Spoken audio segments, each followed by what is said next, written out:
Welcome to another VC Wisdom podcast. We have Jed Ng with us today. He's founder at Angel School. We're going to talk about VC. We're going to talk about angel investing, startups, syndicates, fundraising, and everything in between. This podcast is brought to you by my podcasting company. If you want to start, scale, be invited to podcasts like this one, you can go to podbuyer.com. Jed, welcome to the pod. Can you tell me a bit more about yourself and about your company? Hey, thanks, Charles. Maybe I'll start with a quick introduction. I am a tech operator. The last venture I built was an Andreessen Horowitz-backed startup.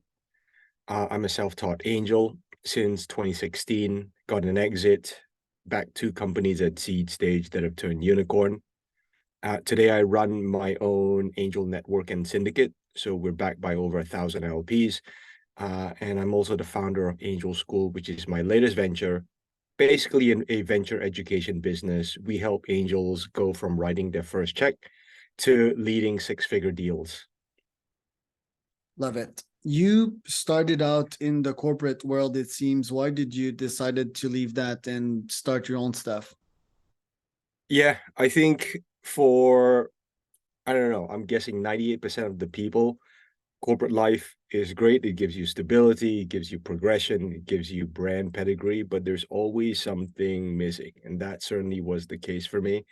I didn't feel like I was working to my full potential. And on a personal level, I kind of like controlling my own agenda. As long as you have a job, you will always be beholden to somebody else's agenda. That is the reality. And I also couldn't see a pathway where I wasn't working until 60 or 70, and that isn't my aspiration in life. So that means you've got to pick another path. And so I've chosen mine through angel investing first, levering up capital and running my own syndicate, and now building my own venture education business. So you accumulated a bit of money, basically. And then what led you to decide to start your actual fund? Why not start a tough startups from scratch, start raising? What made you pick angel investing and betting on startup as a full-time occupation? Yeah, well, it's really been a transition process. I didn't quit my job one day and said, I'm just going to do full-time investing and to be out of pocket capital for 5, 7, or 10 years. That is the reality of venture investing. So for the most part, it was side hustling, and I side hustle really hard.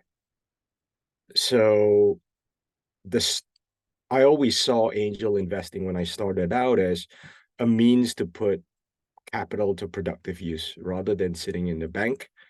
I think venture is the one asset class where you can systematically make outsized returns. And I stress the word systematically. You can make outsized returns in the good days of crypto or Bitcoin or whatnot, but is it systematic? Pretty hard, I'd argue not. But in venture, my belief is that yes. So that was the initial thesis. And is the high level thesis that if you invest in 10, you might get like one unicorn and one top winner? Is that the system here? In a way, yes, right? You're betting on a company and you're looking for it to 10, 20, 50, or 100x your money. Your bets could also go to zero, right? So imagine you had a portfolio of 10, one goes to 10x, nine go to zero. You're basically back to square one, right? So it's this game of statistics, which in a way, when you think about common things that you hear in venture, people say it's all about you got to diversify, you got to build a portfolio. But really, the more you diversify, the harder it is to make those asymmetric returns, right? Because you have a lot more losers in the portfolio. So I prefer to think about venture. Yes, it is a game of diversification. You need enough bets on the board, but it also is importantly a game of skill. How you make decisions affect the outcomes that you make. You also minimize the type 1 errors, right? Which is the false positives. And those ones are the most dangerous in my view. What's a false positive? How can that be just vanity metrics, but it won't pan out in the end? How do you spot that? Yeah. So let's think about our decision framework, right? As a 2x2 matrix. One axis is the company, do you invest in a company or not? Yes or no? The other horizon is, does the company actually become successful? Yes or no? Obviously, we want yes, yes. You pick a company and it is successful, right? That's true positive.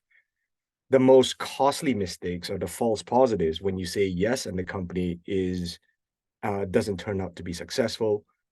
Those statistically will be 90% of your bets, right? And so those mistakes are super costly. And those are actually the ones that you want to minimize. Those are more expensive than false negatives, which is I don't pick a company and then it actually turns out to be successful. The missed opportunities, those I'm willing to walk away from, right? But because you don't actually lose money. But yeah, the ones that you pick and then they go to zero, those are the most expensive. So how do you improve your decision making skills and improve getting the upside of a bet? How do you analyze your portfolio? What's the time frame and what are the criterias that you analyze each of your bets? Yeah. So let's actually step back a little bit, right, and talk about the success levers. What do you actually play with in order to affect your outcomes? Decision making is one of them, right? That is the question that you're asking. How do I actually make a decision on whether this company is good? And that's a matter of your skill on due diligence. All right. And building that skill over time. And it is an important one. But there are a lot of other tools that you have to play with. So, for example, what is your deal pipeline? Because simply put, the more that you can receive, the better your choices are. And if you're picking only the best and not increasing the number of deals, it increases your chances of success. Another lever is scaling capital, right? Or getting leverage. For syndicates and VC funds, the business model is you're aggregating capital, you take a percentage of the upside, carried interest. So in that case, we might have picked the company. We haven't affected any change on decision making, but simply from scaling capital, you increase your upside. Right. So I encourage investors to think broadly about these tools. Right. It's not just simply about how good is your deal flow, which is one axiom that we always hear. The other one is how do you pick companies and due diligence? There's a lot more tools that you can play with. And after the investment is done, how did you evaluate? Because if the company did not make any money, you could take, or any returns, you could take note as per why they potentially failed. Is it the team? Is it the product? Is it the current market? Take that potential new hypothesis and recycle it into a new startup. So what is your backend system after the fact is done, after the startup is just not profitable? You draw a line on that one. Then what happens to make better bets in the future? Yeah. So yes, that makes sense. However, the problem with that is that the learning cycles, the feedback cycles on venture, it's so long. You might have like pulled the trigger on a deal today, and you don't actually know. It might take 3 or 5 years to manifest. Your frame of reference has changed, your memory has faded, and so really for me, it's really basic, right? When I decide to invest in a company, we codify our thinking into a written document, right? It's saved, it's archived. And so, and we have to defend that thesis, right? That written document I shared with other investors. And I say, like, hey, tell me where I'm wrong here. What do you hate about this? And this is one way we affect that quality decision making. And it's another way if and when a company isn't successful, we can go back and keep ourselves honest with it. Otherwise, it's just speculative. Right. Is there a way to also check the bets of other VCs? Try to put a dollar amount on it with the Crunchbase data, let's say, and try to reproduce these bets in a totally new market? I'm not a believer in that. And this will be a controversial opinion. We invest in tech. Everybody wants to believe, oh, there's data and technology and AI that will help us, all of these things. The reality for private markets is that there's so much information there's so much asymmetric information between insiders or not. The data quality, especially company level, like funding level, it's reasonably good, but company level data, it's trash, right? If you go look at, I have nothing against these organizations, right? But something like Crunchbase or PitchBook, even at pre-IPO stage, like the data is pretty spotty. It might be a good baseline, but you really got to dig in and look at the company and do your own diligence on each of these things. So for that reason, I don't think it's reproducible. Right. The cold start problem. Do I need capital to be part of your syndicate? How do you resolve that?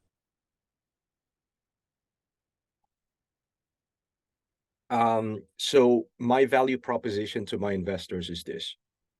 I spend my time, I build infrastructure, I build a team to be sourcing deals at scale, to be doing really, really good diligence.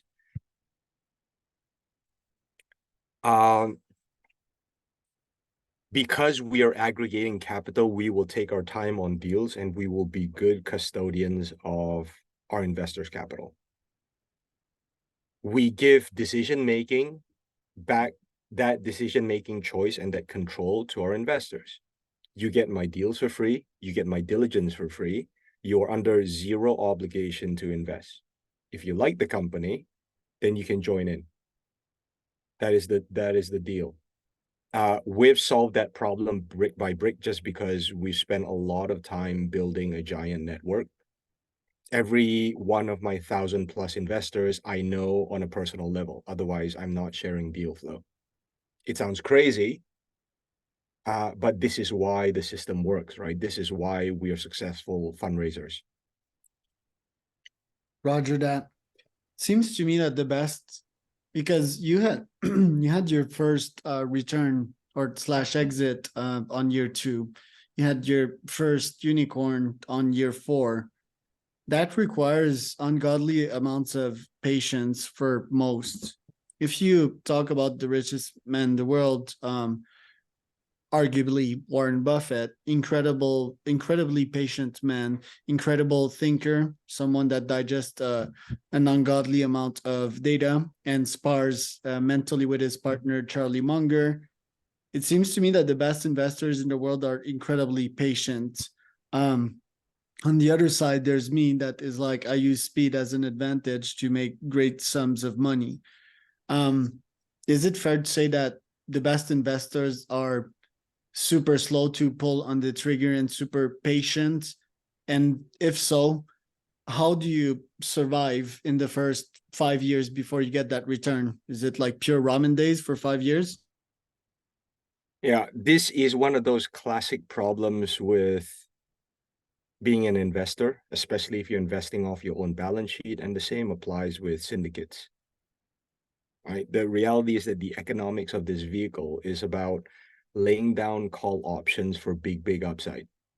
Right? We're looking for 6 and 7 figure upsides on these deals. And within that, you've got to decide how you play that philosophically, right? Do you do more deals to have more hits on the board statistically? Or do you do fewer deals and go deeper on diligence, hoping that the analysis that you do results in a higher payout? Right? That's a philosophical question. I can't answer that for everyone. I mean, I do find the question, the way that you frame this problem at the start of this discussion really interesting, right? Because when does it make sense to move super fast, to be 70% right? And it's okay if you fail on the rest, but you're looking to experiment and make progress, right? And I don't know quite what the mental framework or the model is for that decision making. Is it that when speed is an advantage and mistakes are forgivable when you're starting out, the cost of failure is low, then it makes sense to like move, which kind of like is a tactic that I take on building the education business, right? We don't know what we don't know. We don't know how to sell. We don't know if the product works. We don't know if we'll monetize. We don't know if the content is good. So just get out there, put it out there, learn, and hear from the market. On the other end of things, when we're writing 6 and 7 figure checks into startups, that cost of failure is really high. Now, you make a wrong decision, you are losing a lot of money. So I don't know. I'm just like, positing that as a first principles like question.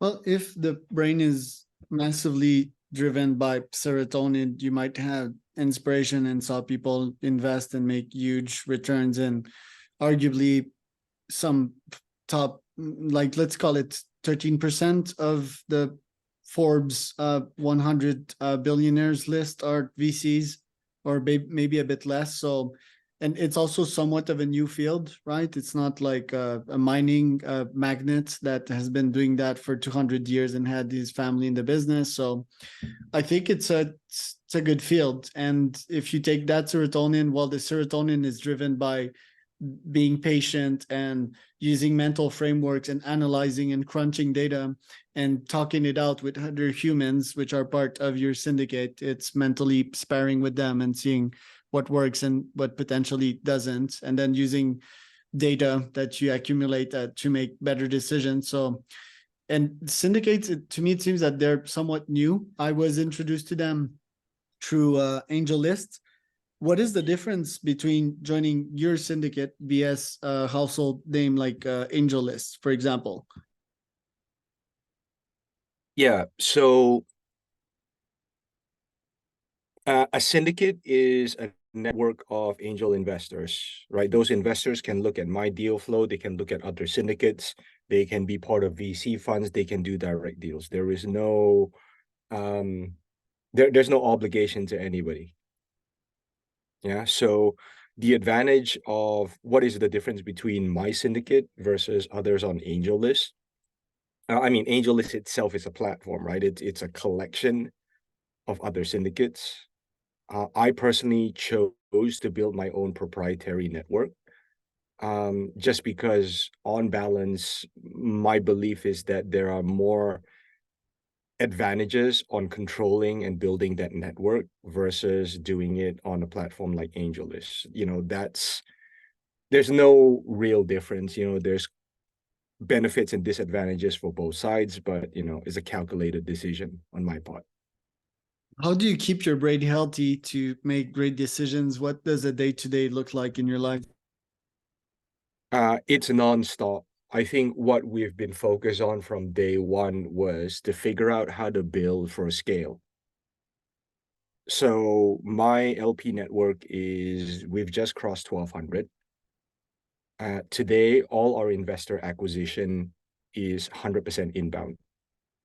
I don't spend my time looking for investors. People come to me. It's through the network, which we're very grateful for. When we put out a deal to the point that we close capital, 98% of the time it's self-service, it's zero touch. We do that because it's got to be scalable. My tech spend is $60 a month. That's all. I have no team. Okay, we're super lean and ruthlessly efficient. We basically operate this syndicate like a bootstrap startup.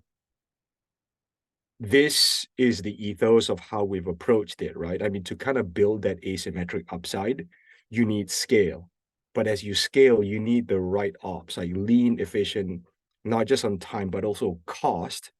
So we keep this stuff sustainable. You have other So expenses on like a payroll or? no, I mean, I pay myself, which is the other part of the equation is actually Angel School, the venture education business.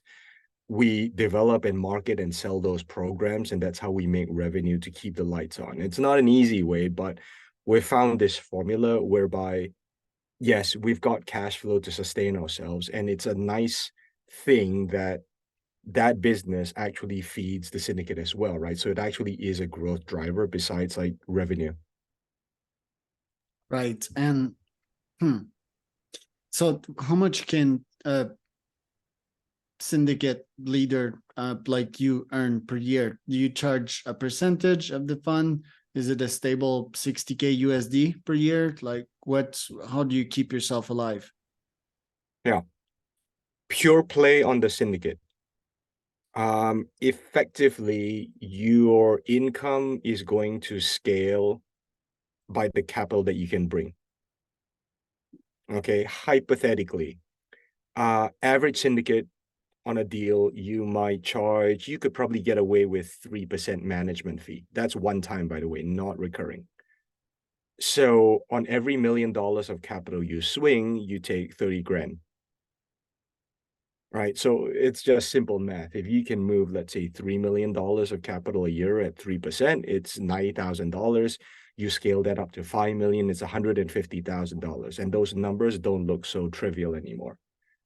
And also as you scale, you can actually probably increase those fees a little bit at the margins, which pads it a little bit, right? Which then first principles build for scale, because again, the more capital you bring, the more that upside, the more income that you have, and then the more the upside is worth as well.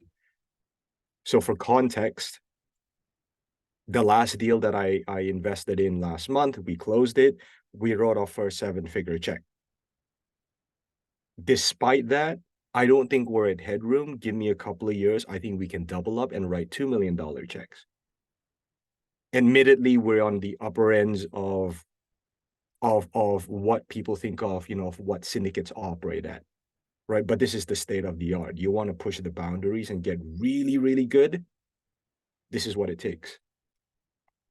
And then what you get do you invest some of your own money? And second, do you have a performance fee in which that if you go over a specific percentage, you get a huge upside? Yes. So philosophically, I am invested in every company that I put out to my investors in some way, shape, or form, right? There needs to be skin in the game in order for you to receive the upside. The upside comes in the form of carried interest. Typically, it's 20%.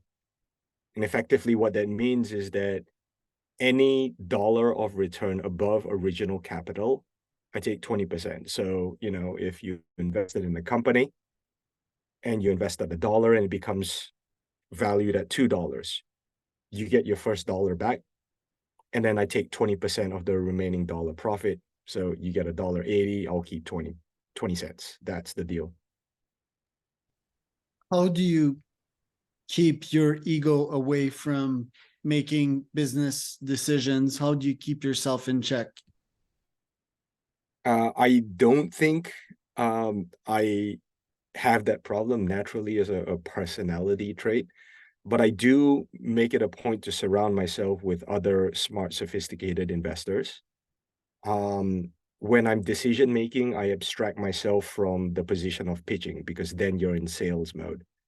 So we prefer to rely on diligence, hard written facts, let people read it and to get their opinions. Right. That way we abstract that, hey, face to face, it's kind of awkward because somebody's a friend, and all these like subtle things. Last but not least, Jed, what are your priorities for the rest of this year? And what will be your goals in 2024? Well, I'm getting ready to launch my new venture fundamentals program. That actually happens this time tomorrow. We built this new program in 10 hours to equip people who are aspiring angels to get started in venture safely. Right? It's basically what I would have wanted to know 7 years ago before I got started. So the rest of this year is about getting this program out the door and stabilizing delivery. Next year, it's a bit of a boring answer. It's more of the same, right? We are building out our infrastructure and stabilizing that, making sure we have a good foundation to continue scaling. Right. And where can people find out more about you, Jen? Well, look me up on LinkedIn. It's a rather unique name, Jed, Jed, last name Ng. And our website is angelschool.vc. All right. And I'm Charles Cormier, founder of CEO Wisdom Podcast. That was Jed Ng, NG.